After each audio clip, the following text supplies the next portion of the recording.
여러분 반갑습니다. 오늘도 새벽 돌베개에 나오신 모든 성도님들을 주님의 이름으로 환영합니다. 주의 은혜로 우리 모두가 이렇게 하루를 또 시작할 수 있게 되었는데요. 오늘도 하나님이 주시는 요한계시록 말씀 묵상하고 이 말씀으로 이 하루도 잘 살아가는 우리 모두가 되면 좋겠습니다. 오늘 우리에게 주시는 하나님의 말씀은 요한계시록 18장 20절로 24절까지의 말씀과 19장 9절의 말씀입니다. 하늘과 성도들과 사도들과 예언자들이여 즐거워하십시오. 하나님께서는 그대들을 위하여 그 도시를 심판하셨습니다.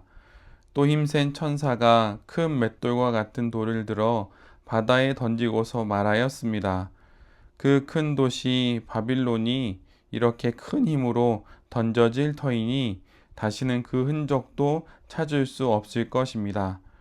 검은 고를 타는 사람들과 노래를 부르는 사람들과 피리를 부는 사람들과 나팔을 부는 사람들의 노랫소리가 다시는 내 안에서 들리지 않을 것이요 어떠한 세공장이도 내 안에서 하나도 보이지 않을 것이요 맷돌 소리도 다시는 내 안에서 들리지 않을 것이다.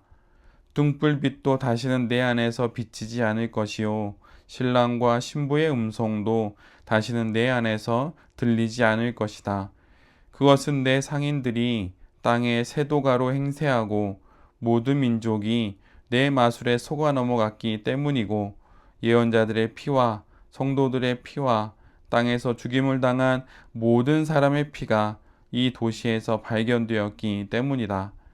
또 그 천사가 나에게 말하였습니다. 어린 양의 혼인잔치에 초대를 받은 사람은 복이 있다고 기록하여라. 그리고 또 말하였습니다.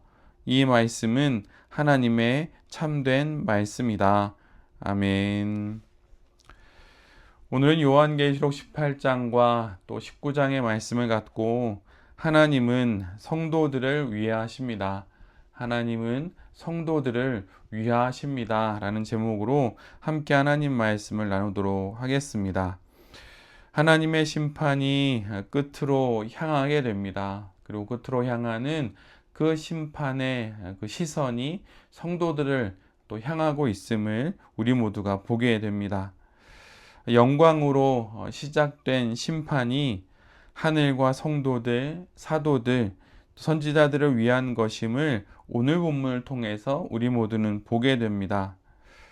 이 심판의 마지막을 한 힘센 천사가 그 문을 엽니다. 당나귀가 돌려야 할 정도의 큰 맷돌과 같은 그 돌을 바다에 던지면서 이와 같이 큰 성 바빌론이 던져져서 다시는 수면 위에 떠오르지 못하게 될 것이라고 그렇게 말합니다. 이 말씀은 예레미야 선지자가 예레미야 51장에서 선포한 그 예언의 내용을 그대로 차용한 것입니다. 그리고 요한은 오늘 본문 가운데 6번이나 반복되는 말을 듣고 또한 기록하고 있습니다. 그것은 이것입니다. 결코 다시 무엇 아니하리라. 이 말씀으로 열거되는 것은 검은 고 타는 자, 풍류하는 자, 퉁소를 부는 자, 나팔을 부는 자, 세공업자, 맷돌 소리, 등불빛, 신랑과 신부의 음성, 이 모든 것들이 결코 다시 무엇 하지 아니하리라 라고 하는 그 표현으로 오늘 본문에 등장합니다.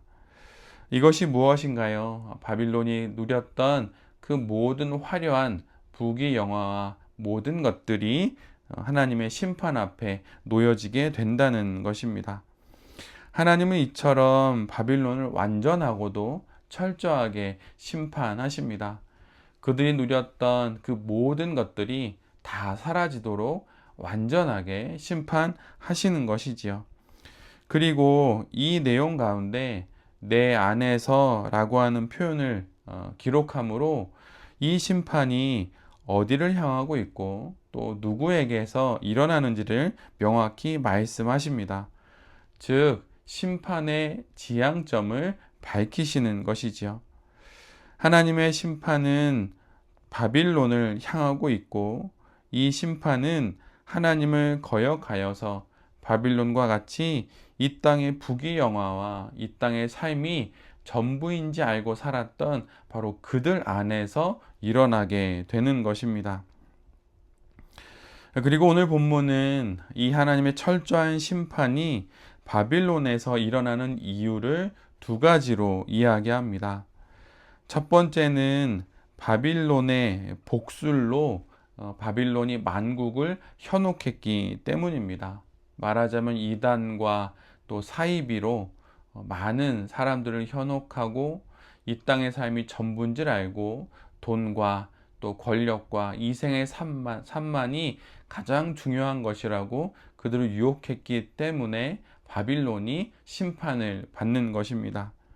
그리고 두 번째는 선지자들과 성도들과 순교자들의 피가 바빌론 안에서 발견됐기 때문입니다. 이는 바빌론의 그 평범한 삶이 무엇을 기반으로 세워졌는지 그대로 보여줍니다. 심판은 그 사람과 또 그 인생과 또 그 나라가 누렸던 그 모든 것들의 그 실상을, 실제의 모습을 만천하에 보여줍니다.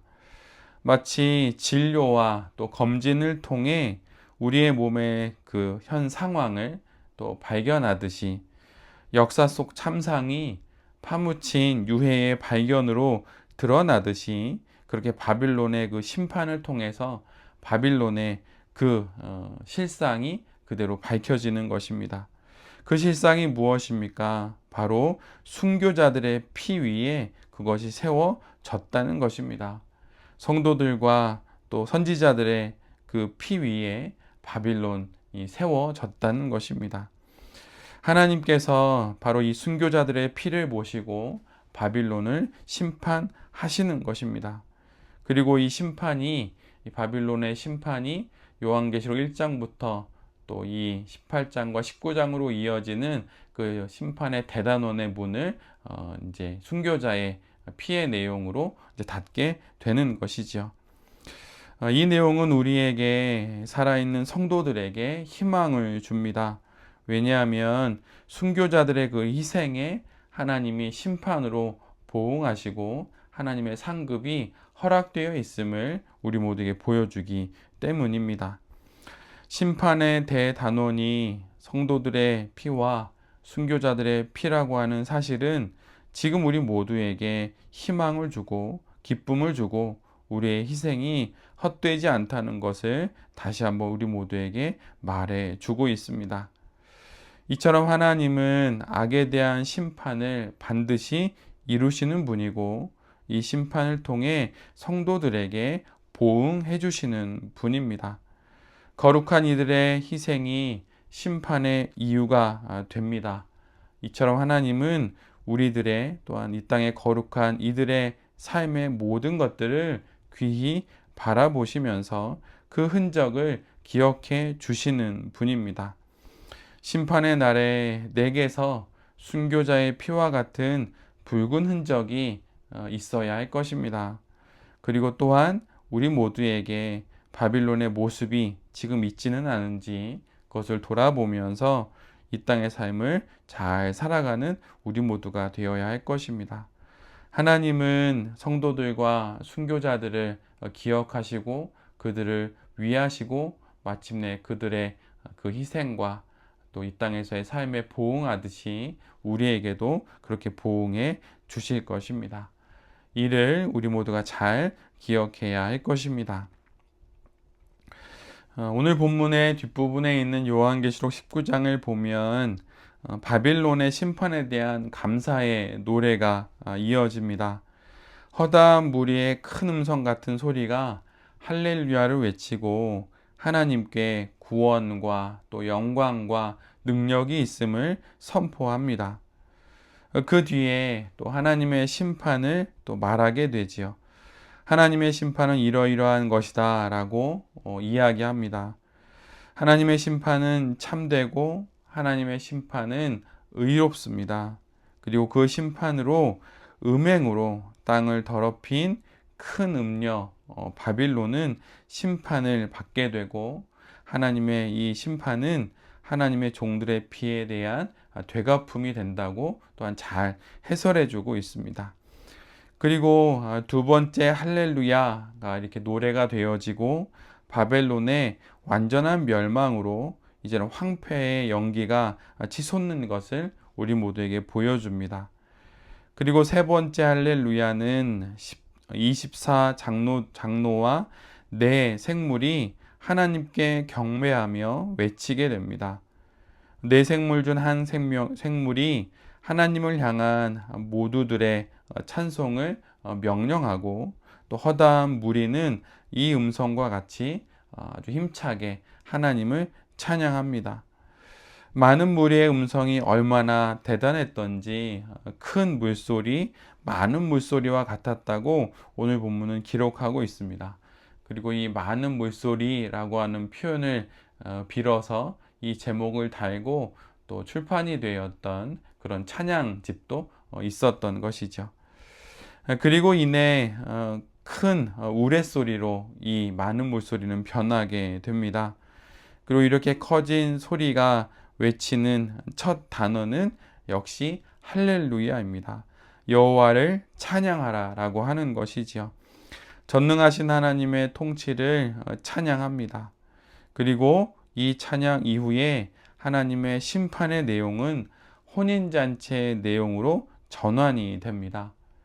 즐거워하고 크게 기뻐하면서 어린 양의 혼인의 그 잔치가 가까이 왔다고 말하고, 빛나고 깨끗한 모시옷, 또 다른 번역본에서는 세마포라고 하는데, 그 세마포를 입고 혼인잔치에 초대받은 사람들은 복받은 이들이라고 그렇게 말합니다. 여기서 말하는 빛나고 깨끗한 모시옷, 세마포는 무엇일까요? 그것은 다름 아닌 성도들의 이 땅에서의 옳은 행실과 의로운 행위입니다. 그러한 삶을 살았던 이들이 어린 양의 혼인잔치에 초대를 받게 되는 것이지요.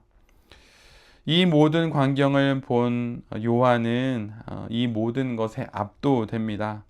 그래서 요한은 자신도 모르게 천사에게 경배를 드리려고 하는데, 천사는 이를 막아서면서 요한에게 이렇게 말합니다. 삼가 그러지 말아라. 오직 하나님께만 경배하여라. 이렇게 이야기합니다. 심판이 잔치로 바뀝니다. 두렵고도 냉정한 심판이 기쁨과 즐거움, 참여하고픈 그런 잔치로 변하게 됩니다. 하나님께서 그리스도 예수의 이 땅에 오심과 구원의 역사의 그 완성을 통해 우리에게 주시고자 하시는 것은 바로 하나님이 베푸시는 어린 양의 혼인 잔치인 것입니다. 하나님의 심판은 의로우십니다. 그리고 심판을 통해 이 땅에 하나님이 보여주시고자 하시는 것은 어린 양의 혼인잔치에 참여하라는 것이죠. 구원과 영광, 능력과 심판, 전능으로 당신의 모든 것으로 결국은 구원의 완성을 이루시고 하나님의 잔치를 여시어서 그 잔치에 우리 모두를 참여시키시는 것입니다. 심판이 잔치로 바뀌는 것을 통해 하나님의 심판의 궁극적인 목적과 또 결말을 보게 되는 우리 모두가 되어야 할 것입니다. 하나님의 심판은 결국은 잔치를 위한 것입니다. 죽음이 아닌 생명을 위한 심판, 어둠이 아닌 빛을 위한 심판, 그것이 바로 하나님이 베푸시는 이 심판입니다. 그리고 이 땅에서 옳은 행실과 의로운 행위로 살아간 이들에게 이 잔치에 참여할 세마포 옷을 입혀주시고 이 잔치에 참여하게 하시는 것이지요. 이 땅의 삶을 살아가는 우리 모두가 그러기에 의롭게 또한 착한 행실로 의롭고 옳은 삶의 모습으로 이 땅의 삶들을 잘 살아가야 할 것입니다. 특별히 우리가 매주 드리는 예배 가운데 있는 이 찬양의 순서에 더욱더 마음과 뜻을 기울이는 우리 모두가 되었으면 좋겠습니다. 오늘 본문에서 볼 수 있듯이 하나님께서 혼인잔치를 베푸시고 또 그 가운데 할렐루야를 외치며 그렇게 하나님을 찬양하는 일들이 있습니다. 그것의 예행 연습이 바로 우리의 주일 예배가 되고 또 우리가 주중에 드리는 예배가 되고 또 그 가운데 특별히 찬양이 되는 것이지요. 이처럼 우리에게 허락된 인생 속에서 옳은 행실과 또 하늘의 어린 양의 혼인잔치를 또 사모하면서 그렇게 예배드리며 살아가는 우리 모두가 될 수 있기를 간절히 기도드립니다. 아멘. 기도하겠습니다. 주님, 심판을 통해 하나님께서 성도들과 성도들의 희생을 얼마나 귀히 여기시는지 알게 하셔서 감사합니다. 하나님의 위하심 가운데 있는 우리 자신을 보며 우리 역시 하나님을 위하며 살아가게 하여 주시옵소서. 복음을 온전히 알고 또한 하늘잔치를 전하며 살아가는 우리 모두가 되기를 소원합니다. 주님, 요한계시록의 이 말씀이 심판에 집중된 것이 아니라 이 심판을 다 지나 결국 우리 모두를 하나님의 잔치로 이끄시기 위하심을 보여주시니 감사합니다. 그 천국잔치에 참여할 수 있는 사람으로 이 땅의 삶을 잘 살아가겠습니다. 옳은 행실을 통해 천국에서 천국잔치에서 입을 세마포 옷을 잘 준비하는 이 하루가 되게 하여 주시옵소서. 이 모든 말씀 예수 그리스도의 이름으로 기도드립니다. 아멘.